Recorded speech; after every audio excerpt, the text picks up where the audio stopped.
Report বলছে আপনি pregnant, আপনি মা হতে চলেছেন। কথাটা শোনা মাত্র অলির পায়ের নিচ থেকে মাটি সরে গেল যেন। পুরো দুনিয়া কয়েক মুহূর্তের জন্য থমকে গেল। অলি শব্দ করেই কেঁদে উঠল।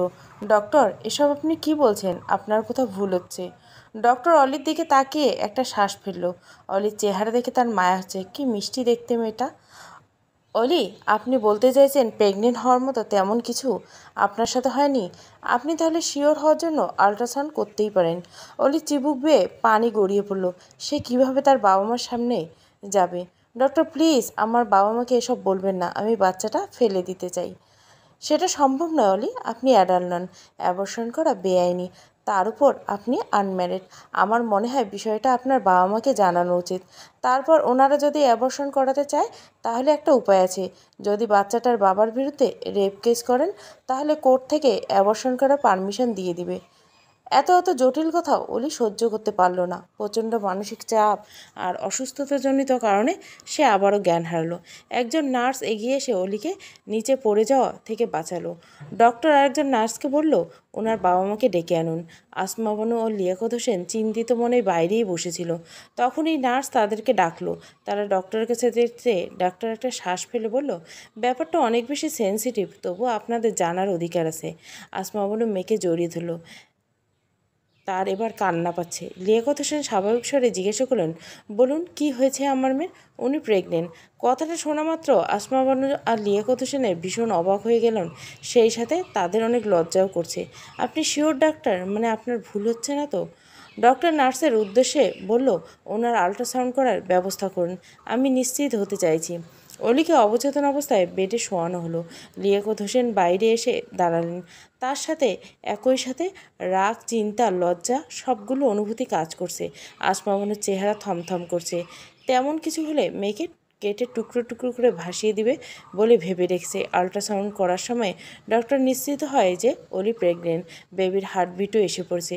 She is 10 weeks and 2 days pregnant, Mrs Hossain.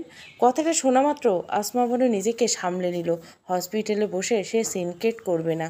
যা করার বাড়িতে গিয়েই করবে। অলি চোখে মুখে পানি ছিটানোর কিছুক্ষণ পর অলির জ্ঞান ফেরে। অলি শুধু কেঁদেই যাচ্ছে। আসমা বানু সমস্ত রিপোর্ট আর অলিকে নিয়ে বাইরে বেরিয়ে এসে লিয়াকত হোসেন কিছু জিজ্ঞাসা করতে গেলে আসমা বানু গম্ভীর মুখ দেখে কিছু বলার সাহস পায় না। অবশ্যই সে বুঝে গেছে যে ডক্টর ভুল বলেনি। বাড়িতে আসার পর অলি ভাবে তার মাকে বুঝিয়ে তাকে মারধর করবে, কিন্তু আসমা বানু স্বাভাবিক স্বরে জিজ্ঞাসা করলো, বাচ্চার বাপকে? অলি চুপচাপ বসে রইল। তখন আসমা বানু চিৎকার করে উঠল, বলছিস না কেন কার পাপ পেটে ধরেছিস? আসমা বানুর চিৎকার শুনে অলি কেঁপে ওঠে। আসমা বানু উঠে এসে অলির গালে থাপ্পড় বসিয়ে দেন। আরও মারতে যাবে তার আগে লিয়াকত হোসেন এসে তাকে আটকায়। তুই কি ভেবেছিস চুপচাপ থেকে তার সাথে পালিয়ে যাবে? জীবনেও না। তার আগে আমি তোকে কেটে টুকরো টুকরো করে নদীতে ভাসিয়ে দেবো। অলি কাঁদতে লাগলো। কাঁদতে কাঁদতে সে দৌড়ে নিজের রুমে গিয়ে দরজা লাগিয়ে দিল। লিয়াকত হোসেন মেয়ের জন্য চিন্তিত হয়ে পড়লেন। আসমা বানুর নিজের সেন্স নেই, সেই জন্য এভাবে বলে ফেলেছেন। কিন্তু অলি তো ভীষণ অভিমানী। মেয়েটা যদি উল্টোপাল্টা কিছু করে বসে তখন কি হবে? লিয়াকত হোসেন অলির দরজার সামনে এসে দরজা ধাক্কাতে লাগলো। অলি বেরিয়ে আয়, তোর মায়ের মাথা ঠিক নেই। আমরা একসাথে বসে সমস্যার সমাধান করব। তুই বেরিয়ে আয় আম্মু। আসমা বানু কাঁদতে লাগলো। সে অলিকে ডাকতে লাগলো, অলি বেরিয়ে আয়। তোকে মারবো, কাটবো, যা করা আমি করব। আমি তোর মা, বলছি তুই বেরিয়ে আয়। অলি কাঁদতে কাঁদতে সিলিং ফ্যানের সাথে ওড়না এক প্রান্ত বাঁধছে। সে ওড়নার আর এক প্রান্ত নিজের গলায় পেঁচাতে তার মা বলে ওঠে, অলি তুই মরে যাবি কেন বল? তোর যদি কোনো বয়ফ্রেন্ড থাকে তাকে তাহলে আসতে বল, আমরা তার সাথে তোর বিয়ে দিয়ে দিব। লিয়াকত হোসেন কাঁদতে কাঁদতে বলে, আসমা তুমি চুপ করো। আমি জানি আমার মেয়ে তেমন কিছুই নেই।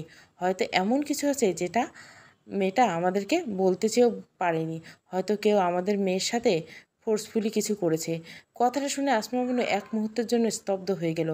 এই সহজ ভাবনাটা তার মাথায় আগে আসেনি কেন? সে কেন অলিকে নিয়ে আজে বাজে চিন্তা করছে? আসমা বানু এবার নিজের চোখ দুটো মুছে গম্ভীর কণ্ঠে বলল, অলি তুই যদি মরে যাস তার কিছু যাবে আসবে না। তোর সাথে সাথে আমরাও মরে যাব। কিন্তু সেই শয়তান তোর এত বড় সর্বনাশ করলো, সে দিব্যি বেঁচে থাকবে। মৃত্যু তো তার প্রাপ্য। তুই তো নিষ্পাপ মা, তুই কেন মরে যাবি? তুই বেরিয়ে আয়, পারলে ওই লোকটাকে মরবি, নিজে নেই। ওরই শেষ মুহূর্তে এসে সিদ্ধান্ত পাল্টে ফেললো। তার মা ঠিক বলেছে, সে কেন মরে যাবে? সে তো ভুল করেনি, যার জন্য আজকে তাকে এরকম পরিস্থিতিতে পড়তে হয়েছে। সে তার জীবন নরক করে তুলবে, একবার নয় বারবার তাকে মৃত্যু যন্ত্রণা ভোগ করাবে। আর তার বাবা মা তো তাকে ভুল বোঝেনি, সেক্ষেত্রে তার নিজেকে শেষ করে দেওয়ার ছাড়াও আরও রাস্তা আছে। অলি নিজেকে স্বাভাবিক করে দরজা খুলে দিল। অলিকে দেখে আসমা বানু তাকে জড়িয়ে ধরে কেঁদে উঠল। লিয়াকত হোসেন নিজের চোখ জোড়া মুছে জিজ্ঞাসা করলো, ছেলেটা কে অলি? তিশা আপুর ফুফুতো ভাই, আলভি তাসনিম মির্জা। নামটা শুনে লিয়াকত হোসেন আর আসমা বানু দুজনে চমকে যায়। লিয়াকত হোসেন বলল, সেদিন তো আমাদের শিক্ষা দীক্ষা নিয়ে শাহনাজ বেগম অনেক কথা শুনিয়েছিল, সেই জন্য বলে চোরের মায়ের বড় গলা। আসমা বানু অলিকে ছেড়ে দাঁড়ালেন, তারপর কিছুক্ষণ পর বলে উঠলেন, আমাদের এখন তাদের বাড়িতে যাওয়া উচিত। লিয়াকত হোসেন বলল, কী বলছো? আমরা তাদের বাড়িতে কেন যাব? আমাদের তো পুলিশের কাছে যাওয়া উচিত। আমার মেয়ের সাথে এসব করে কি পার পেয়ে যাবে নাকি?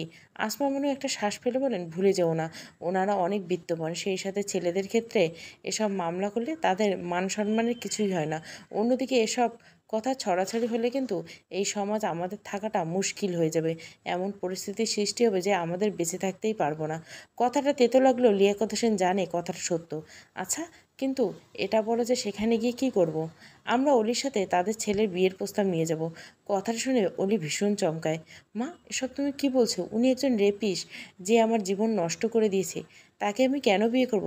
তাহলে তুই কি করতে চাস বল? মা, আমি ওনার নামে কেস করতে চাই, ওনাকে জেলের ভাত খাওয়াতে চাই। সেটা কি করবি? অলি কিছুক্ষণ চুপ থেকে স্বাভাবিক স্বরে বলে উঠল, কি করব, আবার অ্যাবর্শন করে ফেলবো।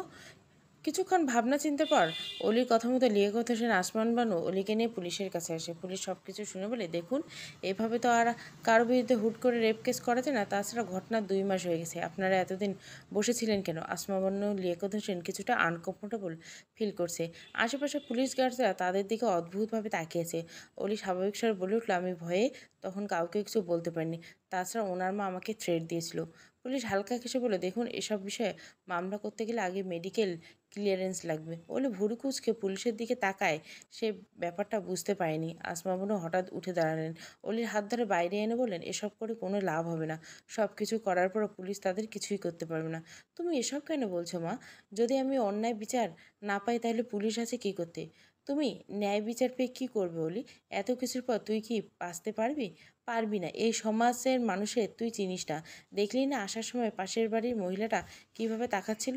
আমার মনে হয় তারা কিছুটা আঁচ করতে পেরেছে। আর মেডিকেল ক্লিয়ারেন্স করতে গেলে অনেক কিছু করতে হবে, তুই এগুলো সহ্য করতে পারবি না। মায়ের মুখ থেকে এসব কথা শুনে অনলি অনেক অবাক হলো। তার মা তো এমন ছিল না, অন্যায় দেখলে সবসময় রুখে দাঁড়াতো। তাহলে আজকে কেন আপোষ করতে চাইছে? আসমা মনে উপায়ন্ত না পারে সমস্ত জটিল বিষয়গুলোকে অলিকে খুলে বলল। অলি পরিশেষে বুঝতে পারলো, হয়তো তাকে আলভিকে বিয়ে করতে হবে, নয়তো বাচ্চাকে অ্যাবর্শন করে ফেলতে হবে। এসব আইনি প্রক্রিয়া সে বিচার পাবে না, উল্টে সমাজের মানুষরা এসব জানতে পারলে তাদেরকে বাঁচতে দিবে না। অলি বুঝতে পারছে না যে সে কি করবে। তারা বাড়িতে ফিরে আসলো। দরজার সামনে আসতে তাদের এক প্রতিবেশী বলল, আপা, আপনারা কি পুলিশের কাছে গিয়েছিলেন? কথা শুনে আসমা মনে চমকে উঠল, না তো আপা। আরে আপা, মিথ্যে কথা বলছেন কেন? আমার স্বামী বাজার থেকে ফেরার পথে আপনাদের পুলিশ স্টেশনের সামনে দেখেছে। বলুন না কি হয়েছে? আমাকে বললে আমি হয়তো আপনাদের হেল্প করতে পারবো। আমার ভাইয়ের ছেলে পুলিশের চাকরি করে। কথাটা শুনে অলি কিছু বলতে যাবে, তার আগে আসমা বানু তাকে নিয়ে বাড়ির ভিতরে ঢুকে গেল। অলি টাল সামলাতে না পেরে মেঝেতেই বসে পড়লো। তার শরীর ভালো নেই। মা, উনি আমাদের হেল্প করবে বলেছে, আমাদের ওনাকে বলা উচিত। আসমা বানু রেগে মেগে বলল, তুই অনেক বোকা, উনি কথা বের করতে এসেছিল আর তুই বোকার মতো সব বলে দিতে চাচ্ছিলি। অলি চুপচাপ সেখানে বসে রইল। লিয়াকত হোসেন রুমে যেতে নেবে, তার আগে আসমা বানু বলে উঠলেন, আমি আমিনা আপার থেকে ওসমান মিয়ার মির্জার বাড়ির ঠিকানা নিচ্ছি, আমরা সেখানেই যাব। অলি কান্না ভরা চোখে মায়ের দিকে তাকায়। সে আলভিকে বিয়ে করতে চায় না, কিন্তু সে এটা বুঝতে পারছে আর বেশি দিন ব্যাপারটা তারা আড়াল করতে পারবে না। লিয়াকত হোসেন বলল, তোমার কি মনে হয় ওনারা অলির সাথে তাদের ছেলের বিয়ে দিতে রাজি হবেন? আসমা মনে একটা শ্বাস ফেলল। না হলে আর কিছু করার নেই, অলিকে যেভাবে হোক অ্যাবর্শন করিয়ে ব্যাপারটা শেষ করে ফেলতে হবে। দরকার হলে বাসা চেঞ্জ করে ফেলবো, কিন্তু কোনোভাবে বিষয়টা জানাজানি হতে দেওয়া যাবে না। অলি আর কোনো কথা বলল না। এত কিছুর পর তার আর কিছু বলার নেই। আসমা মনে তার বোনকে কল দিয়ে ঠিকানা কালেক্ট করলো, সেই সাথে এই ব্যাপারে কিছু বলতে নিষেধ করে দিল। যদিও সে আমিনা কে অলি আর আলভির ব্যাপারে কিছুই জানে নেই। সে শুধু বলেছে গুরুত্বপূর্ণ একটা বিষয়ে কথা বলতে যাবে সেখানে। সন্ধ্যা পেরিয়ে রাত হয়ে গেছে, তারা মির্জা বাড়ির সামনে এসে নামলো। রাতের আধারের মাঝে মির্জা ভিলার আলোয় ঝলমল করছে। এত বড় বাড়ি দেখে অলি স্বাভাবিকভাবে অবাক হলো। লিয়াকত হোসেন দারোয়ানের সামনে গিয়ে দাঁড়ালো। এটাই কি মির্জা ভিলা? জি। আপনারা কারা? আমরা তাদের আত্মীয়। অনুমতি ব্যতীত প্রবেশ নিষেধ। আপনি নাম বলুন, আমি স্যারের কাছে ফোন দিয়ে অনুমতি নিচ্ছি। লিয়াকত হোসেন নাম বলতে দারোয়ান উসমান মির্জাকে কল দিল। লিয়াকত হোসেনের নাম শুনে সে চিনতে পেরে অনুমতি দিয়ে দিল। স্যার অনুমতি দিয়েছেন, আপনারা ভেতরে যান। তারা তিনজন ভেতরে ঢুকলো। লিয়াকত হোসেন আর আসমা বানু আগে আগে যাচ্ছে, অলি তাদের পিছু পিছু। তার পা এগোতেই চাইছে না। মন বলছে খুব খারাপ কিছু হতে চলছে। এত কিছুর পর বাবা মায়ের উপর কিছু বলতে পারবে না। তারা ভেতরে ঢুকতে নুন্নাহার এগিয়ে এলেন। উসমান মির্জা ডাইনিং রুমে ছিলেন। লিয়াকত হোসেনের সালামের উত্তর দিলেন নুন্নাহার। ওয়ালাইকুম সালাম, আপনারা ভেতরে আসুন। তারা তিনজনে ড্রয়িং রুমে এসে বসলো। অলি তো মাথা নিচু করে নিজের পরনে স্কার্ট এক কোণে খামচে ধরে বসে আছে। উসমান মির্জা হাসি মুখে বলল, আপনারা আমাদের বাড়িতে এসেছেন, এতে আমি অনেক খুশি হয়েছি। যদি আমি নিশ্চিত যে আপনারা কোনো না কোনো কারণবশত এখানে এসেছেন। কিছুক্ষণের মধ্যে দুজন সার্ভেন্ট এসে নাস্তা দিয়ে গেল। নুন্নাহার গিয়ে রুনা খাতুন আর শাহনাজ বেগমকে ডেকে এলেন। শাহনাজ বেগম তো তাদেরকে দেখে তেলে বেগুনে জ্বলে উঠলেন। আপনারা এখানে কোন মতলবে এসেছেন? আপনাদের ঢুকতে দিয়েছে কে? কথাগুলো শুনে আসমা বানু আর লিয়াকত হোসেন বেশ অপমানিত বোধ করলো। অলি জানতো যে এরকম কিছু হবে, সেই জন্য সে আসতে চাইছিল না। ওসমান মির্জা ভুরু কুচকে শাহনাজের দিকে তাকালো। তুমি ওনাদের সাথে এভাবে কথা কেন বলছো? ভুলে যাও না, ওনারা তোমার ভাইয়ের আত্মীয়, উনি তোমার ভাবির বোন। শাহনাজ বেগম নিজের রাগ কন্ট্রোল করে বসে পড়ল। আর যাই হোক, সবার সামনে নিজের ভাইয়ের আত্মীয়দের ছোট করে ভালো দেখাবেন না। উর্মিলা নিজের রুমে বসে দিহানের সাথে ফোনে কথা বলছিল। আচ্ছা, 2 মাস আগে আমি তোমার মামাতো বোনের বিয়েতে তোমাদের সাথে যেতে পারিনি বলে কি তুমি রাগ করে সেই 2 দিন আমার কল রিসিভ করেনি? এতদিন পর দিহানের মুখ থেকে এই কথাটা শুনে উর্মিলা একটু থতমত খেয়ে গেল। আমি আপনার সাথে রাগ করব কেন? সেটা আমি কিভাবে বলবো? আমি এভিকে কল দিচ্ছিলাম, তুমি সেটা কেটে দিয়েছিলে কেন বলো তো? আপনি ভাইয়ের ফোনে কল দিয়েছিলেন, তো সেটা আমি কেটে দিয়েছিলাম কিভাবে? উর্মিলা নিজের কথা শুনে নিজে হতভম্ব হয়ে গেল। সে তোতলাচ্ছে, কেন বুঝতে পারলে না? দিহান তো হাসতে লাগলো। আমি জানতে পেরেছিলাম যে এভির ফোনটা তখন তোমার কাছে ছিল, তুমি কল কেটে দিয়েছিলে। আমার প্রশ্ন হলো, আমি তোমাদের সাথে না যাওয়াতে তুমি রাগ করেছিলে কেন? শুনুন, আমি রাগ টাগ করিনি। আগের কথা বাদ দিন, আর কথায় কথায় এত হাসাবেন না। দিয়ান একটু শ্বাস ফেলে চুপ করে রইল। উর্মিলা পরিস্থিতি স্বাভাবিক করতে জিজ্ঞাসা করলো, আপনি সত্যি জানেন না যে ভাইয়া কোথায় আছে? দিয়ান শান্ত কণ্ঠে বলল, এক কথা প্রতিদিন জিজ্ঞাসা করলে উত্তর চেঞ্জ হয়ে যাবে না উর্মি? এই যেখানে তোমাদের সাথে যোগাযোগ রাখেনি, সেখানে আমার সাথে যোগাযোগ রাখবে, এটা ভাবা অনুচিত। উত্তরে উর্মিলা কিছু বলতে যাবে, তার আগে ড্রয়িং রুম থেকে চিৎকার চেঁচামেচি আওয়াজ ভেসে আসে। উর্মিলা তড়িঘড়ি করে ফোনটা হাতে নিয়ে দৌড়ে রুম থেকে ড্রয়িং রুমে আসে। তাড়াহুড়ো করে ফোন কাটতে ভুলে গেছে। রূপসা আর ইয়াদও ড্রয়িং রুমে এসে জড়ো। তারা বুঝতে পারছে না যে এখানে ঠিক কী করছে। আপনাদের তো সাহস কম নয়, আমার ছেলেকে নিয়ে উল্টোপাল্টা কথা বলছেন। এক্ষুনি বেরিয়ে যান আমাদের বাড়ি থেকে। শাহনাজ বেগমের উচ্চস্বরে বলা কথাটার জবাবে আসমা বানু শান্ত কণ্ঠে বললেন, আপনারা কেন বুঝতে পারছেন না? আমার মেয়েটা আপনাদের ছেলের অনাগত সন্তানের মা হতে চলেছে। আপনারা দরকার হলে ডিএনএ টেস্ট করে দেখুন। এসবের পরেও যদি আপনার ছেলে আমার মেয়েকে বিয়ে না করে, তাহলে আমার মেয়ের কী উপায় আছে বলুন আমাকে? কে বিয়ে করবে ওকে? কথাগুলো শুনে উর্মিলা, রূপসা আর ইয়াদ চমকে গেল। এতটুকু শুনে তারা পুরো ব্যাপারটা বুঝে গেছে। উর্মিলা অলির দিকে তাকিয়ে দেখলো মেয়েটা মাথা নিচু করে কেঁদেই যাচ্ছে। শাহনাজ বেগম চেঁচিয়ে বলে উঠলেন, এই সব কিছু আপনাদের প্ল্যান। বড়লোক ছেলে দেখে মেয়েকে আমার ছেলের গলায় ঝুলিয়ে দিতে চাইছেন আপনারা? লিয়াকত হোসেন বলল, একবার আমাদের মেয়ের জায়গা নিজের মেয়েকে রেখে ভাবুন তো, আজকে অলির জায়গায় আপনার মেয়ে থাকলে তাকে এত কিছু বলতে পারতেন? আমার মেয়ে এমন কিছু করলে আমি কেটে টুকরো টুকরো করে নদীতে ভাসিয়ে দিতাম। এরকম অন্যের ছেলের গলায় ঝুলিয়ে দিতে চাইতাম না। চরিত্রহীনা মেয়ে, এদের মুখ দেখা ভাব। আপনাদের লজ্জা করে না এই মেয়েকে নিয়ে আমাদের বাড়িতে আসতে? আমাদের পুরো বাড়িটা একদম অপবিত্র হয়ে গেছে। দিহান ফোনের অপর প্রান্তে থেকে এত কিছু শুনে কল কেটে দিল। শাহনাজ বেগমের কথা শুনে তার বমি পাচ্ছে। ছি, কি বিচ্ছিরি ভাষা!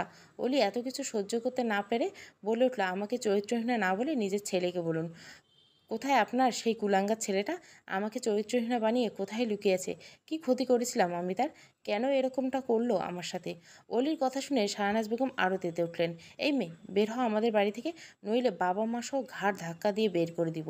লিয়াকত হোসেন উঠে দাঁড়িয়ে বললেন, আমরাই চলে যাচ্ছি। এত কিছুর পরে এমনিতেও আমার মেয়েকে এই আগুনে ফেলতে চাই না।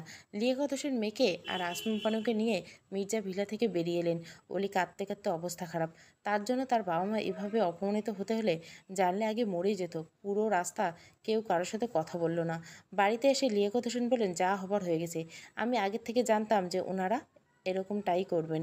এখন আমাদের উচিত যত দ্রুত সম্ভব অলির অ্যাবর্শন করিয়ে এই সমস্ত ব্যাপারটা এখানে শেষ করে দেওয়া। কোর্টের অর্ডার না পেলে অ্যাবর্শন কীভাবে করবে? এসব কোনো বড় ব্যাপার নয়। বেআইনি হলেও অ্যাবর্শন করানোর উপায় আছে, আমি ব্যবস্থা করে ফেলবো। অলি চুপচাপ বসে কান্না করছে, একদম নিশ্চুপ হয়ে আছে। লিয়াকত হোসেন মেয়ের মাথায় হাত রেখে বলল, এসব ভুলে যাও আম্মু। জীবনে চলার পথে সমস্যার সম্মুখীন হতে হয়, এভাবে ভেঙে পড়লে চলবে না। তোমার তো লক্ষ্য ছিল বড় হয়ে লয়ার হওয়ার। তুমি এসব বাদ দিয়ে পড়াশোনায় মনোযোগ দিবে, বাবা সব ব্যবস্থা করে ফেলবে। অলি মনে মনে বলে ওঠে, আমার লক্ষ্য পরিবর্তন হয়ে গেছে বাবা। আমার জীবনের এখন একটাই লক্ষ্য, সেটা হলো তোমাদের অপমানের বদলা নেওয়া। অলিকে চুপ থাকতে থেকে আসমা বানু একটা স্বাদ ছেড়ে বলল, অলি ঘুমাতে চল, আমি ঘুম পাড়িয়ে দিচ্ছি। সকাল হতে সব ঠিক হয়ে যাবে। খাওয়া দাওয়া করে আসমা বানু অলিকে ঘুম পাড়িয়ে দিতে লাগলো। অলি ঘাপটি মেরে শুয়েছে। অন্যদিকে ইন্ডিয়া মুম্বাই সিটির রাস্তা ধরে হেঁটে চলছে আলবি। ইন্ডিয়াতে এখন 10:30 বাজে। ইন্ডিয়াতে আসার পর থেকে প্রতিদিন রাতে সে হাঁটতে বেরোয়। রাতের বাতাসে শ্বাস না নিলে ঘুম হয় না। আলভি আরও কিছুক্ষণ হাঁটাহাঁটি করে হোটেলে ফিরে আসে। সে মুম্বাইয়ের সিটির বিলাসবহুল হোটেলগুলোর মধ্যে একটি হোটেলে উঠেছে। এখানে পরিবেশ তার জন্য পারফেক্ট, সেই জন্য এখানেই থাকবে বলে ঠিক করছে। আলভি নিজের ফ্লোরে এসে দেখতে তার ফোনটা বাজছে। আলভি ততটা গুরুত্ব না দিয়ে শাওয়ার নিতে চলে যায়। শাওয়ার নিয়ে এসে দেখে সে একটা শান্তির ঘুম দেবে। আলভি ওয়াশরুম থেকে বেরিয়ে এসে দেখলো তার ফোন এখনও ননস্টপ বেজে চলছে। আলভি হাতের তোয়ালেটা সোফার উপর ছুঁড়ে ফেলে দিয়ে ফোনটা হাতে নিল। দেখলো দিহানের 50টারও বেশি কল দিয়েছে। ইন্ডিয়াতে আসা 2 দিন পর আলভি দিহানের নাম্বারে কল দিয়ে বাড়ির সবার খোঁজখবর নিয়েছিল। আর শাহনাজ বেগমকে চিঠিটা আলভি দিহানের মাধ্যমে পাঠিয়েছিল। ওকে আমার নাম্বার দেওয়াটাই ভুল হয়েছে দেখছি। আলভির ভাবনার মাঝে আবারও দিহানের কল আসে।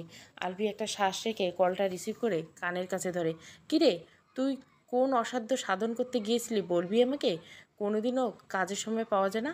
আলভি মেজাজ খারাপ করে বলল, তোর ফাও ফাও কথা শোনার জন্য নাম্বার দিইনি বুঝলি। আরে ভাই আগে শোন, এদিকে অনেক বড় একটা ঘটনা ঘটে গেছে। দেখ, তুই যদি উল্টোপাল্টা কিছু বলিস তাহলে কিন্তু আমি নাম্বার চেঞ্জ করে ফেলবো। এমনিতে বাড়ির কোনো খবর জানতে আমি ইন্টারেস্টেড নই। ইন্টারেস্টেড হবি না কেন? একটা মেয়ের লাইফ হেল করে দিয়ে নিজে হ্যাভেনে গিয়ে বসে আছিস, সে মনে ইউ এভি। দিহানের কথা শুনে আলভি গম্ভীর কণ্ঠে বলল, তুই কোনোভাবে অলির কথা বললি নাকি? হ্যাঁ, ওর কথাই বলছি রে। এভি, কংগ্রাচুলেশন, তুই বিয়ের আগে বাপ হতে চলছিস। কথাটা শুনে আলভি বসা থেকে দাঁড়িয়ে গেল। হোয়াট, কী বলছিস তুই? নেশা টেশা করছিস নাকি? আহারে চান্দু, এখন আর তোর ভালো সেজে লাভ নেই। তোর ফ্যামিলি সবাই বিষয়টা জেনে গেছে। আলভির গলা শুকিয়েছে। সে একটা ঢোক গিলে বলে ওঠে, অলি pregnant? Yes my dear friend. আচ্ছা, তুই এক রাউন্ডে কীভাবে এরকম সেঞ্চুরি করে ফেললি বল না দোস্ত, টিপস দিবি একটু? আলভি কী বলবে ভেবে পেল না। তার এখন ইচ্ছে করছে দেওয়ালের সাথে মাথা ঠুকে দিতে। দিহান, পুরো বিষয়টা খুলে বল। দিহান আলভিকে সমস্ত ঘটনা খুলে বলে। অলি তার মা বাবাকে নিয়ে আলভিদের বাড়িতে যাওয়ার পর কি কি হয়েছিল সব বিস্তারিত বলল। শুধুমাত্র সে কীভাবে জেনেছে সেটুকু বলল না, কারণ আলভি যদি একবার জানতে পারে সে উর্মিলার সাথে প্রতিদিন কথা বলে তাহলে তাকে মেরে ফেলবে। বাংলাদেশের টাইম রাত 12টা। অলি পাশে তাকিয়ে দেখলো তার মা নিঃশব্দে ঘুমাচ্ছে। অলি নিঃশব্দে উঠে দাঁড়ালো। তারপর অন্ধকারের মাঝে ব্যাগ হাতে একটা কাগজের টুকরো বের করলো। অলি মায়ের ফোনটা হাতে নিয়ে ড্রয়িং রুমে এসে বসলো। ফোনের ফ্ল্যাশ লাইটটা জ্বালিয়ে ফোন নাম্বারটা তুলে ডায়াল করলো, কিন্তু ফোন বন্ধ বলছে। অলি আরও বেশ কয়েকবার চেষ্টা করলো, তবুও বারবার একই কথা ভেসে আসছে, the number you are dialling is currently unreachable, please try again later. Hi, একটা ভুল নাম্বার দিয়েছে শয়তান লোক। খুব তো বলেছিল আমার প্রয়োজনে আমার পাশে থাকবে। মিথ্যেবাদী, কাওয়ার্ড, মেরুদণ্ডহীন প্রাণী। অলি আর কিছু বলতে পারল না। শাহনাজ বেগমের মতো তারও কতগুলো বিশ্রী ভাষা ইউজ করতে ইচ্ছা করছে, কিন্তু বলতে পারছে না। কুত্তা মার্কা লোক। অবশ্য ওই জানোয়ারের থেকে এসব আশা করাটাই ভুল হয়েছে আমার। অলি সোফার সাথে মাথা ঠেকিয়ে মেঝেতে বসে পড়ল। অজান্তে তার হাত পেটের উপর চলে গেল। অলি পেটের উপর হাত দেওয়া মাত্রই থমকে গেল। চোখের কার্নিশ বেয়ে এক ফোঁটা জল সপ্তপর্ণে গড়িয়ে পড়ল। অলি বাধা দিল না। তার ভীষণ কান্না পাচ্ছে, তবে তার সাথে যা হয়েছে সেসবের জন্য নয়। এতদিন সেসব চিন্তা করে অনেক কান্না করছে, কিন্তু আজকে কান্না করছে তাকে আঁকড়ে থাকা নিষ্পাপ প্রাণটার জন্য। ডক্টর যখন বলেছিল সে মা হতে চলছে, তখন তার মাঝে অদ্ভুত এক অনুভূতি জন্ম নিয়েছিল, কিন্তু প্রচণ্ড ভয়ের নিচে সেই অনুভূতি চাপা পড়ে গিয়েছিল। কিন্তু সেই অনুভূতিটা আবারও তাকে ঘিরে ধরছে। আমি মা হতে চলছি। যেখানে আমি নিজেই মাকে ছাড়া থাকতে পাই না, সেখানে আমি একটা বাবুর মা হতে চলছি। উনি কান্নার মাঝে অলি হেসে উঠল। তার ভাবনাতে কান্না পাচ্ছে। আজকে তার বেবির সাথে তার প্রথম আর শেষ রাত। এর আগে সে জানতো না, আর জানা মাত্রই তাকে বলতো হতো যে বেবিটা ফেলে দিতে। আমাকে ক্ষমা করে দিস বাবু, আমি হয়তো তোকে বাঁচাতে পারবো না, তুই আমাকে একবার মা বলে ডাকবি বাবু। অলি কাঁদছে। আমার কেন এত কষ্ট হচ্ছে হে আল্লাহ, তুমি আমার মাঝে এই অদ্ভুত অনুভূতিগুলো কেন দিলে? কেন দিলে? আমি কি করব এখন? যেখানে আমার মা এত কিছুর পরে আমাকে মেরে ফেলতে পারলো না, সেখানে আমি কিভাবে আমার নিষ্পাপ বাবুটাকে মেরে ফেলবো? অ্যাবর্শনের পর ও যখন আমাকে মাঝে থাকবে না, তখন আমি কিভাবে থাকবো? আমি পারবো তো নিজেকে ক্ষমা করতে? অলি পুরোটা রাত ঘুমাতে পারল না। অজানা কষ্টে তার ছোট্ট হৃদয় ফেটে যাচ্ছে। নিঃশ্বাস নিতেও যেন কষ্ট হচ্ছে। ভোর 4টা নাগাদ অলির চোখ লেগে যায়। তখন সে সচক স্বপ্নে বাচ্চার কান্নার আওয়াজ শুনতে পায়। সে চারিদিকে ছোটাছুটি করে বাচ্চার খোঁজার জন্য, কিন্তু খুঁজে পাচ্ছে না। এর মাঝে ফজরের আজান। অলির ঘুম ঘুম ভাবটা কেটে যায়। আসমা বানু উঠে দেখে অলি তার পাশে নেই। সে দ্রুত পায়ে বিছানা থেকে নেমে দাঁড়ায়। তখনই অলি উজু করে রুমে ঢুকে আসমা বানুকে কিছু না বলে মাদুর বিছিয়ে নামাজ পড়তে শুরু করে। আসমা বানু কিছুটা অবাক হলো। প্রতিদিন নামাজ পড়ার জন্য অলিকে ওঠাতে তাকে এক প্রকার যুদ্ধ করতে হয়, কিন্তু আজকে অলি নিজে থেকে উঠে পড়েছে। 10টার দিকে লিয়াকত হোসেন, আসমা বানু অলিকে নিয়ে হাসপাতালের উদ্দেশ্যে বেরিয়ে এলো। অলি ভীষণ ভয় করছে, সেই সাথে কলিজা ছিঁড়ে যাচ্ছে। মাতৃত্ব কাকে বলে সে বেশ উপলব্ধি করতে পারছে। আসমা বানু মেয়ের পরিস্থিতি বুঝতে পারছে। তারা হসপিটালের ভিতর আছে। লিয়াকত হোসেন আর তার এক পরিচিত বন্ধু নিয়ে কিছুটা ম্যানেজ করে, অবশ্য অলির কথা যে কাউকে বলেনি, বলেছে আসমা বানুর কথা। তুই কেন এত ঘাবড়ে যাচ্ছিস? মা, আমার বাবু, ওটা এখন একটা রক্তের দলা মাত্র, এত চিন্তা করিস না। অলি নিজের ঠোঁট চেপে কান্না আটকানোর চেষ্টা করছে। তার মা পুরোপুরিভাবে তার ফিলিংস বুঝতে পারছে না। অলি মনে মনে বলল, কত মেয়ে তো বয়ফ্রেন্ডের সাথে অকাম কুকম করে অ্যাবর্শন করে ফেলে, তাদের মনে কি এরকম ফিলিংস আসে না? আল্লাহ সব ফিলিংস আমার মধ্যে কেন দিল? আল্লাহ, আমার মনে হচ্ছে বাবুটাকে ছাড়া আমি বাঁচতেই পারবো না। আমি কি করব এখন? অলির চেহারা দেখে আসমা বানুর খুব মায়া এলো। কেন এত ভাবছিস তুই? ভুলে যা না ওর কথা। অলির চেহারায় লাল বর্ণ ধারণ করলো। মা, তুমি কি আমার কথা ভুলে যেতে পারবে? আমি মরে গেলে থাকতে পারবে? অলির কথা শুনে আসমা বানু থমকে গেল। আমি পারবো না মা, আমি অ্যাবর্শন করতে চাই না। দরকার হলে ওই রেপিস্টকে বিয়ে করে নেব। আমি আমার বাবুকে মারতে পারবো না, ওর বেঁচে থাকার অধিকার আছে। আসমা বানু বেশ রেগে গেলেন। চুপচাপ এখানে বসে থাক। ওই মির্জা বংশের জারুর সন্তানকে জন্ম দেওয়ার কোনো প্রশ্নই ওঠে না। ওদের রক্ত ওদের মতো হারামি হবে। কথাটা শুনে অলির গলা শুকিয়ে গেল। এখানে থাকলে আজকে তার অ্যাবর্শন নিশ্চিত, কিন্তু না, সে পারবে না অ্যাবর্শন করাতে, তাকে পালাতে হবে এখান থেকে। আচ্ছা মা, আমার ভীষণ তেষ্টা পেয়েছে, তুমি একটু পানি এনে দেবে? আসমা বানু পানি আনতে চলে গেল। অলি নিজের জীবনের সবচেয়ে বড় সিদ্ধান্তটা নিয়ে নেয়। আমি বাঁচলে আমার বাবুও বাঁচবে, নাহলে দুজনকে এই মরে যাব। এমনিতে এই জালিম দুনিয়া আমার বেঁচে থাকার কোনো শখ নেই। অলি দৌড়ে হসপিটাল থেকে বেরিয়ে যায়। আসমা বানু এসে অলিকে না দেখতে পেয়ে লিয়াকত হোসেনকে ডাক দিল। তারা দুজনে মিলে হসপিটালে খোঁজাখুঁজি করে অলিকে পায় না। আমার মেয়েটা মির্জা বংশের পাপকে বাঁচিয়ে রাখতে পালিয়ে গেল বলে আসমা বানু কান্নায় ভেঙে পড়ল। লিয়াকত হোসেন তাকে সান্ত্বনা দিয়ে বলে, বাড়ি চলো, ও হয়তো বাড়িতে চলে গেছে, আর ওকে বুঝিয়ে সুঝিয়ে পরে এটা করানো যাবে। বাচ্চা মেয়ে বোঝালে নিশ্চয় বুঝবে। আসমা বানু আর লিয়াকত হোসেন বাড়ির উদ্দেশ্যে বেরিয়ে পড়ল। অলি কোথায় যাচ্ছে নিজেও জানে না। তার শরীর দুর্বল, সকাল থেকে সে কিচ্ছু খায়নি। অলির কাছে টাকা পয়সাও নেই যে সে আবার মির্জা ভিলাতে আসবে। অলি ভেবেই নিয়েছে সে ওই বাড়িতে যেভাবেই হোক ঢুকবে, আর তার বাবা মায়ের অপমানের বদলা নেবে। এভাবে সে নিজের বাচ্চাকে বাঁচাতে পারবে। অন্যদিকে দিহানের থেকে সমস্ত ঘটনা শোনার পর আলভি পারছিলও উড়ে দেশে ফিরে আসতে। বেচারা পুরোটা রাত প্লেনের টিকিট বুক করার পিছনে কাটিয়েছে। অবশেষে সকাল 10টার দিকে সে একটা ইমার্জেন্সি ফ্লাইটের টিকিট পেতে সক্ষম হয়। ফ্লাইটে উঠে একটা স্বস্তির নিঃশ্বাস ফেলল। তার ভুলের জন্য মেয়েটার জীবন তছনছ হওয়ার দ্বারপ্রান্তে। সে নিজের জীবন দিয়ে হলেও মেয়েটাকে জীবন রক্ষা করতে চায়। আলভি এই কদিন মুম্বাই সিটিতে ছিল, সেখানে সে একটা হসপিটালে চাকরি নিয়েছিল। সে জানতে পেরেছে এই পেশেন্টকে ট্রিট করার জন্য সে এসেছিল, সেই পেশেন্ট হচ্ছে সে যার ওপেন সার্জারি করেছিল তার আত্মীয়। মূলত তাদের থেকে প্রশংসা শুনেই সে আলভি থেকে ট্রিটমেন্ট নেবে বলে ঠিক করেছিল। আলভি তো ভেবেই রেখেছিল সে আর বাংলাদেশে ফিরবে না। সে ভেবেই নিয়েছিল এই জন্মে অলিকে তাকে কল দিবে না। কিন্তু ভাগ্য বড় অদ্ভুত। 4 ঘন্টা জার্নির পর আলভি দেশের মাটিতে পা রাখে। দিহান আলভিকে রিসিভ করতে এসেছে। আলভি দেশে এসে আগে নিজের সিম কার্ড চেঞ্জ করে ফেলে। দিহানের উদ্দেশ্যে বলে, তোকে বলেছিলাম অলির বাসায় যেতে না, সেটা না করে তুই আমাকে নিতে এসেছিস। দিহান সানগ্লাসটা খুলে বলো, তোর মাথা খারাপ? আন্টি গত রাতে তাদের সাথে যেই ব্যবহার করছে, এরপর আমি সেখানে গেলে তারা যদি সেই রাগ আমার উপর ঝাড়তো। কেমন বন্ধু হলি তুই? বন্ধুর জন্য এটুকু করতে পারলি না? শালা রিফার তো বিয়ের আগে আমাকে বাপ বানিয়ে ছেড়ে দিল। একবার পাই ওকে এমন খাতির যত্ন করব যে নিজেও কোনোদিন বাপ হতে পারবে না। তুই কি অলিদের বাড়িতে যাওয়ার চিন্তা ভাবনা করছিস নাকি? আলভি ভুরু কুচকে দিয়ানের দিকে তাকায়।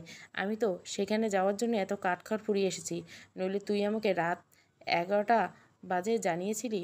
তখন কোনো ফ্লাইটের টিকিট পাওয়া যায়নি। তুই জানিস আমাকে কতটা কষ্ট করতে হয়েছে? আমাকে বলছিস কেন?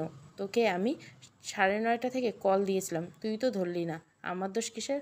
আলভির মনে পড়ে সে তো প্রতিদিনের মতো নাইট ওয়াক করতে বেরিয়ে যায়, আবার ফোন সে হোটেলে ফেলে গিয়েছিল। যাক বাদ দে, চল অলিদের বাড়িতে। দিহান আর আলভি দিহানের গাড়িতে গিয়ে বসলো। যদিও দিহান খুব একটা গাড়ি ইউজ করে না, কার ড্রাইভ করতে তার ভালো লাগে না, সে তো চুপচাপ বসে থাকা লাইক করে। আলভি ড্রাইভিং সিটে বসলো। তুই অলিদের বাড়ি চিনিস? না, তিশা বা ঈশার থেকে জেনে নেব বলে আলভি তিশার নাম্বারে কল দিল, কিন্তু তিশা ফোন ধরলো না। তারপর আলভি ঈশাকে কল দিল। ঈশা কল রিসিভ করতে বলল, কী খবর ভাইয়া, আমাদের কথা মনে আছে তাহলে? আলভি ঈশার কথা ধরলো দেখে বুঝলো ওরা বা অলি বা তার ব্যাপারে কিছু জানে না। সে বাড়ি থেকে চলে গিয়েছিল সেটাও তারা জানে না। আলভি গাড়ির স্টিয়ারিং উপর হাত রেখে বলল, মনে আছে, সেই জন্য তো কল দিয়েছি। ঈশা হাসলো। তো বলো কেমন আছো, বাড়ির সবাই ভালো আছে? সবাই ভালো আছে, তোদের কী অবস্থা? আমরাও বিন্দাস আছি। শোন, যেই জন্য তোকে কল দিলাম, তোর খালার বোন অলিরা তো এই শহরে থাকে তাই না? ঈশা একটু অবাক হয়ে বলল, কিন্তু তুমি হঠাৎ ওর কথা জিজ্ঞাসা করছো কেন? এত প্রশ্ন করিস না তো। ওদের বাড়ির এক্স্যাক্ট অ্যাড্রেসটা লাগবে আমার, তুই এক্ষুনি আমাকে SMS করে আমার নাম্বারে পাঠিয়ে দে, কুইক।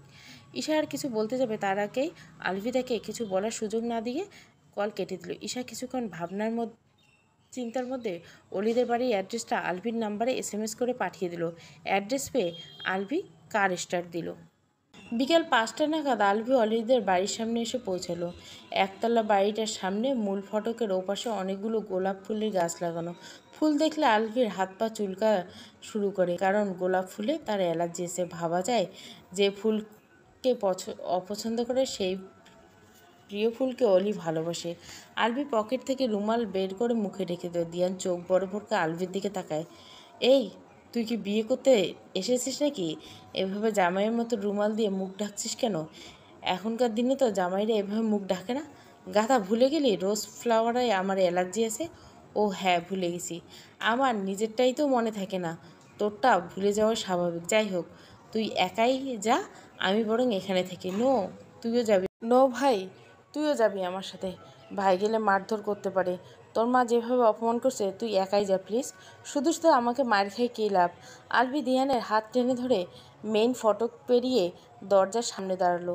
তারপর ডোর বেল প্রেস করতে গিয়ে দেখলো যে ডোর বাইরে থেকে লক করা। কিরে, দরজা থেকে বাইরে থেকে লক? দিহানের কথাগুলো আলভি এদিক সেদিক তাকালো, কিন্তু কাউকে দেখতে পেল না। আলভি বাড়ি থেকে বেরিয়ে চারপাশে তাকিয়ে দেখলো আশেপাশে বেশ কয়েকটা বাড়ি আছে। আলভি সেদিকে এগিয়ে যেতে নিলে দিহান বলল, কোথায় যাচ্ছিস? দেখি কাউকে জিজ্ঞাসা করে। এভাবে কতক্ষণ দাঁড়িয়ে থাকবো? আলভি এগিয়ে গিয়ে একটা বাড়ির সামনে গিয়ে কলিং বেল প্রেস করতে দিহান তখনই বলে ওঠে, আমার তো মনে হয় ওনারা তোর 14 গোষ্ঠীর নামে মামলা করতে গেছে। যা করছিস তুই তার উপর আন্টি কালকে যেই ব্যবহার করলো ওরকম ব্যবহার তো কেউ কাজের লোকদের সাথে করে না। আলভি কিছু বছর আগে সামনের বাড়ি থেকে একজন মহিলা বেরিয়ে এসলো। আলভি আর দিহানকে ভালোভাবে পরখ করে বলল, কারা আপনারা, কাকে চান? আলভি গলা পরিষ্কার করে একবার আশেপাশে তাকিয়ে বলল, এই বাড়িতে তো অলিরা থাকে তাই না? হ্যাঁ, কিন্তু আপনারা কারা? দিহান কিছু বলতে চাইলে আলভি বলে ওঠে, ওনারা আমাদের আত্মীয় হয়। আপনারা বলতে পারবেন ওনারা কোথায় গেছে? মহিলাটার মুখ বেঁকে বলল, আত্মীয় হলে ফোন দিয়ে জিজ্ঞাসা করুন যে কোথায় গেছে। তাছাড়া 2 দিন ধরে দেখছি খুব ছোট ছোট করে যাচ্ছে, কিছু তো একটা ঘাপলা আছে। আপনারা কিছু জানেন? আলভি গম্ভীর কণ্ঠে বলে উঠল, কোনো ব্যাপার যদি থেকেও থাকে সেসব জন্য আপনার কী কাজ? বলে আলভি বাড়ির সামনে থেকে ফিরে এসে দিয়ান তার পেছন পেছন চলে আসে। মহিলাটি পুনরায় মুখ বাঁকিয়ে দরজা লাগিয়ে দেয়। আলভি আর দিয়ান অলিদের বাড়ির সামনে আসতে দেখে আসমা বানু আর লিয়াকত হোসেন হেঁটে হেঁটে এদিকে আসছে। আলভি একটা শ্বাস নিল। তাদেরকে দেখে এগিয়ে বলল, আসসালামু আলাইকুম আঙ্কেল আন্টি। বাড়ির মেইন ফটকের সামনে আসতেই আলভিকে দেখে আসমা বানু ও লিয়াকত হোসেন অবাক হলেন। লিয়াকত হোসেন বললেন, ওয়ালাইকুম সালাম, আপনি এখানে কি করছেন? আলভি, তাসনিম মির্জা, আপনার তো নিজের বাড়িতে থাকা উচিত। আলভি মাথা নিচু করে বলে, আঙ্কেল, মায়ের হয়ে আমি ক্ষমা চাইছি, উনি যা করছেন ঠিক করেনি। আসমা বানু চোখের জল মুছে বলল, তার হয়ে না হয় ক্ষমা চেয়ে নিলে, কিন্তু আমার মেয়েটার জীবনটা শেষ করে দিলে কেন? আন্টি, যা হয়েছে সব অনিচ্ছাকৃত, আমি ওরকম ছেলে নেই। আপনারা আমাকে ভুল বুঝবেন না, দয়া করে ক্ষমা করে দিন। অসম্ভব, তুমি কোন মুখে ক্ষমা চাইছো? তুমি কি পারবে ওর জীবনটা আগের মতো করে দিতে? তুমি কি পারবে আমার মেয়েকে ফিরিয়ে এনে দিতে? যদি পারো তাহলে ক্ষমা করবো, নয়তো শুধু শুধু ক্ষমা চেও না। আসমা মনুর কথা শুনে আলভি চমকে তাকালো। অলি কোথায় আছে এখন? আসমা মনু কাঁদতে লাগলো। লিয়াকত হোসেন আসমা মনুকে সামনে বললেন, ও হসপিটাল থেকে পালিয়ে গেছে। তারপর কোথায় গেছে জানি না, এতক্ষণ অবধি আমরা ওকেই খুঁজেছি কিন্তু পাইনি। আলভি একটা শুকনো ঢোক গেল। তার গলা ইতিমধ্যে শুকিয়ে গেছে। 1 সেকেন্ড, আন্টি, আপনারা আজকে কেন হসপিটালে কেন নিয়ে গেছিলেন? আসমা চিৎকার করে বলল, কেন নিয়ে গেছিলাম জানো না? ওকে অ্যাবর্শন করাতে নিয়ে গেছিলাম। কথাটা শোনা মাত্র আলভি দুপা পিছিয়ে গেল। কিন্তু এখন এসব ভাবার সময় নেই। তাকে যে করে হোক অলিকে খুঁজে বের করতে হবে। 1-2 ঘন্টার মধ্যে রাত হয়ে যাবে। আলভি তাড়াতাড়ি করে গাড়িতে উঠে বসে দিহানার তার পাশে গিয়ে বসলো। আসমা বানু আর লিয়াকত হোসেন তাদের দিকে এগিয়ে যায়। আপনারা দয়া করে আমার মেয়েকে খুঁজতে সাহায্য করুন, আমরা আর কিচ্ছু চাই না। আলভি একটা শ্বাস ফেলে বলল, আমরা ওকেই খুঁজতে যাচ্ছি আঙ্কেল, আপনারা আসতে চাইলে আসতে পারেন। দিহান, ওদেরকে গাড়িতে আসতে বল, হেল্প কর। দিহান বেরিয়ে এসে তাদেরকে ব্যাক সিটে বসতে হেল্প করলো। আলভি নিজের চুলগুলো এক হাতে খামচে ধরলো। আঙ্কেল, হসপিটালটা কোন দিকে? আর আপনারা কোথায় কোথায় খুঁজছেন সেগুলো বলুন, আমরা বাকি জায়গাগুলো খুঁজে দেখব আর সব জায়গা রিচেক করব। আলভি গাড়ি স্টার্ট দিল। তারপর তাদের দুজনকে নির্দেশনায় ফলো করে অলিকে খুঁজতে লাগলো। রাত 8টা। অলি হাঁটতে হাঁটতে একটা দোকানের সামনে এসে বসলো। সে পথ হারিয়ে ফেলছে। সকাল থেকে তার পেটে কিছু পড়েনি। অন্ধকার অলি ভীষণ ভয় পায়। সে আশেপাশে তাকিয়ে দেখলো কিছুটা দূরে একটা বাজার আছে। অলির পা চলছে না। অলি খেয়াল করেনি, কিন্তু দোকানের ভিতর কতগুলি বাজে ছেলে বসে ক্যারাম খেলছে আর সিগারেট খাচ্ছে। এই রাতের বেলা একটা একা মেয়েকে দোকানের সামনে বসে থাকতে দেখে তারা অলির দিকে এগিয়ে যায়। তাদের মধ্যে একজন অলির কাঁধে হাত রাখতে অলি ছিটকে দূরে যায়। পেছন ফিরে দেখে 3জন ছেলে লালসা ভরা চোখে তার দিকে তাকিয়ে আছে, হাতে জ্বলন্ত সিগারেট। মামুনি, তুমি এখানে বসে আছো কেন? চলো না, দোকানে গিয়ে বসবে, তোমার জন্য খাওয়া দাওয়ার ব্যবস্থা করে দেব আমরা। কথাগুলো শুনে অলি একটা ঢোক গেলে পেছোতে লাগলো। তাদের মধ্যে একজন ফোনের ফ্ল্যাশ লাইট জ্বালানোর উদ্দেশ্য ফোন বের করে অলি বেশি কিছু না ভেবে ফোনটা থাবা দিয়ে নিয়ে দৌড় দিতে লাগলো। তখনই একজন ছেলে অলির ওড়না টেনে ধরে বাধ্য হয়ে অলি ওড়না ফেলে দৌড়াতে লাগলো। আরে আমার ফোন দিয়ে যা বলছি, ওই ধরোকে। অলি দৌড়াচ্ছে, ছেলেরা তার পিছু পিছু দৌড়াচ্ছে। বাজারের সামনে আসতে হঠাৎ করে অলির পা মচকে যায়। অলি ব্যথা উপেক্ষা করে প্রাণপণে দৌড়াচ্ছে। অলি অনেক চেষ্টার পর একটা দোকানের পিছনে লুকাতে সক্ষম হয়। অলি ফোনটা চোখের সামনে ধরে দেখলো এটা একটা বাটন ফোন। যাক, ভালো হয়েছে। অলি কাঁপাকাঁপি হাতে বাবার নাম্বার ডায়াল করতে গিয়েও থেমে গেল। সে মরে গেলেও তাদের কাছে ফিরে যাবে না। অলির হঠাৎ করে আলভির ফোন নাম্বারের কথা মনে পড়ল। রাতে সে 20 বারের বেশি আলভির নাম্বারে কল দিয়েছে, যার ফলে আলভির ফোন নাম্বার তার মুখস্থ হয়ে গেছে। অলি একটা ঢোক গিলে আলভির নাম্বার ডায়াল করলো। সে আশাই করেনি যে আলভি নাম্বার কল ঢুকবে। 3বার রিং হতেই আলভি কলটা রিসিভ করে কানে ধরল। তারা এখনও অলিকে খুঁজছিল। আলভি তো ঠিক করে নিয়েছে অলিকে তারা খুঁজে বের করবে। তারপর তারা পুলিশে মিসিং করে, যার মানে পুলিশের লোকেরা তাকে খুঁজছে। হ্যালো আলভি গম্ভীর কণ্ঠে শুনে অলি কান্না এসে বলল, লোকটা খুব খারাপ। সে বলেছিল অলির প্রয়োজনে অলির পাশে থাকবে, কিন্তু সে নেই। উল্টো তার জন্য অলিকে এরকম একটা পরিস্থিতি পড়তে হলো। ফোনের ওপাশ থেকে উত্তর না পেয়ে আলভি ফোনটা সামনে এনে নাম্বারটা ভালো করে দেখলো। তারপর পুনরায় কানের কাছে নিয়ে বলল, হ্যালো, কে বলছেন? কথা বলুন, নয়তো রেখে দেবো। এমনি অনেক ঝামেলা আছে, ফাজলামি করার সময় নেই। অলি এবার রেগে বলল, তুই তো ঝামেলা থাকবি, রেপিস্ট কোটাকার। আবার কাকে রেপ করছিস? কোথায় কোথায় লুকিয়েছিস তুই? সাহস থাকলে সামনে আয়, কাওয়ার্ড মেরুদণ্ডহীন প্রাণী কোথাকার। একটা ভুলভাল নাম্বার দিয়ে আমি যদি মরে যাই, তোর উপর আল্লাহর গজব পড়বে।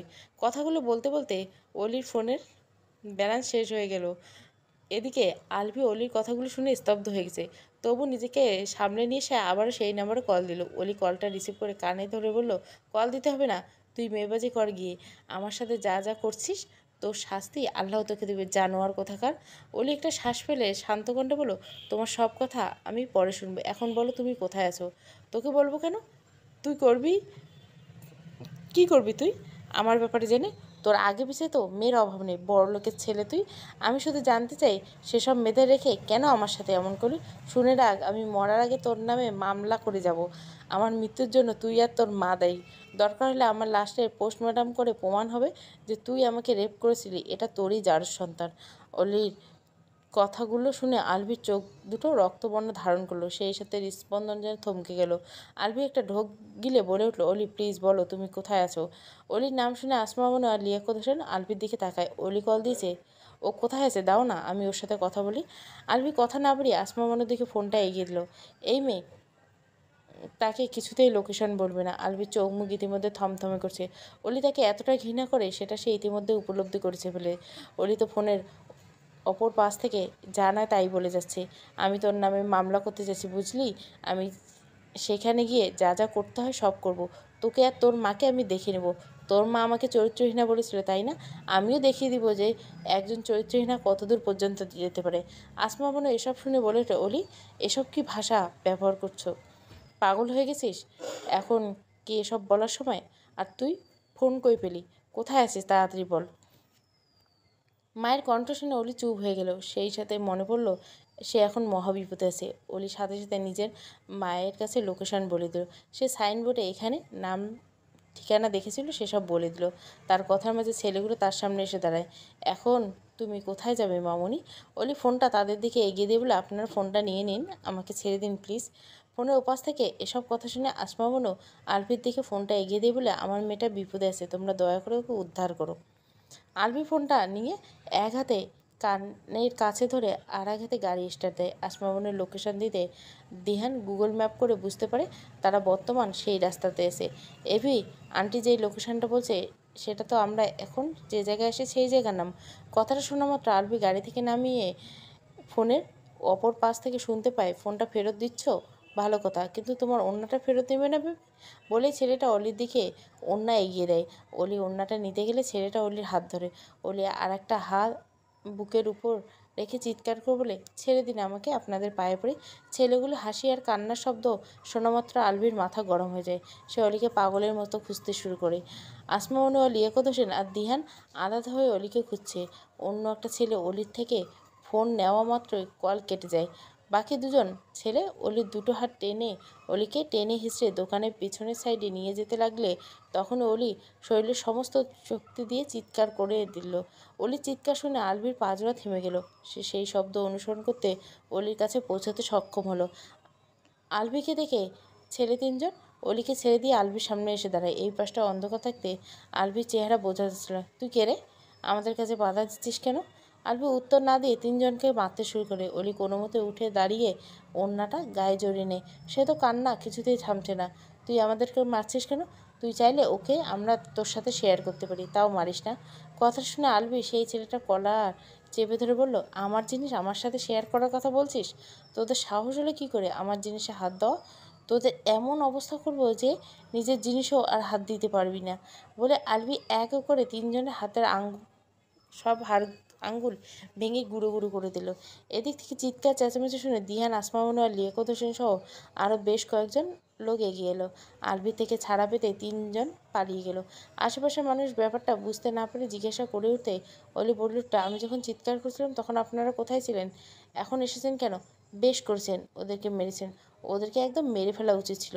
যারা মেয়েদেরকে রেপ করতে চায় তাদের জন্য একটাই শাস্তি, সেটা হলো মৃত্যু। তবে সহজ মৃত্যু নয়, ভয়ঙ্কর মৃত্যু। আলভি বুঝতে পারলো শেষের কথাটা অলি তাকেই বলছে। অলির কথা শুনে আশেপাশের মানুষগুলো যার যার কাছে চলে যায়। অলি খুঁড়িয়ে খুঁড়িয়ে আলভির সামনে এসে দাঁড়ায়। এতদিন পর অলিকে দেখে আলভির অশান্ত মন শান্ত হয়েছে, কিন্তু অলিকে এই অবস্থায় দেখে তার খুব কষ্ট হয়েছে। তোমার পায়ে কী হয়েছে? তাতে আপনার কি? প্রশ্নের উত্তর প্রশ্ন করতে হয় না, সেটা জানো না? ও আচ্ছা, তাহলে উত্তর হচ্ছে আপনার এসব ভালো মানুষই দেখানো বন্ধ করুন। আসমা বানু ও লিয়াকত হোসেন অলির দিকে এগিয়ে এসলো। আসমা বানু তো মেয়েকে জড়িয়ে ধরে কেঁদেই যাচ্ছে। তুই কেন এভাবে চলে এসেছিস অলি? আমাদের কথা কেন একবারও ভাবলি না? সরি মা, তবে এছাড়া আমার উপায় ছিল না। আমি আমার বাবুকে মেরে ফেলতে পারবো না। অলির কথা শুনে আলভি আর দিয়ান অলির দিকে তাকায়। আলভি বলে ওঠে, তুমি ঠিক কী করতে চাইছো? অলি সোজাসাপটা বলে ওঠে, আমি আপনাকে বিয়ে করতে চাই।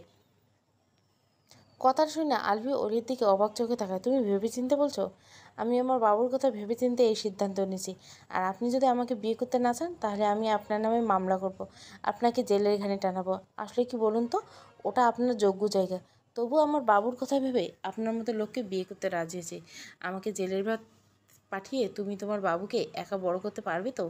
আমি তো আপনাকে বিয়েই করতে চাইছি, কিন্তু আপনি যদি চালাকি করেন তাহলে আপনাকে জেলের ভাতে পাঠাতে বাধ্য হব। তারপর আমি আমার বাবুকে একাই বড় করতে পারবো। বাবা মাও যদি আমার বাবুকে মেনে নিতে না পারে তাহলে আমি তাদের সাথেও থাকবো না। লিয়াকত হোসেন বলে উঠল, তুই যা চাবি তাই হবে, শুধু এরকম কিছু কখনো করিস না। অলি আলভির দিকে তাকিয়ে বলো, ইউ হ্যাভ অনলি 5 সেকেন্ড, আর ভেতরে ভেবে বলুন যে আমাকে বিয়ে করবে কিনা। আলভি ভুরু কুচকে অলির দিকে তাকায় আর টেকনিক মেয়েটা তার উপরেই অ্যাপ্লাই করছে। 2, 3, 2 অ্যান্ড আমি তোমাকে বিয়ে করতে রাজি আছি। ভালো ডিসিশন নিয়েছেন, নইলে আমি আপনার বিরুদ্ধে মামলা করতাম। তাতে আমাকে যা করতে হয় আমি তাই করতাম। আলভি এক হাত প্যান্টের পকেটে দিয়ে বলল, আমাকে এত ভয় দেখো না, আমার হার্ট অনেক দুর্বল, বিয়ের আগে বিধবা হয়ে যাবে।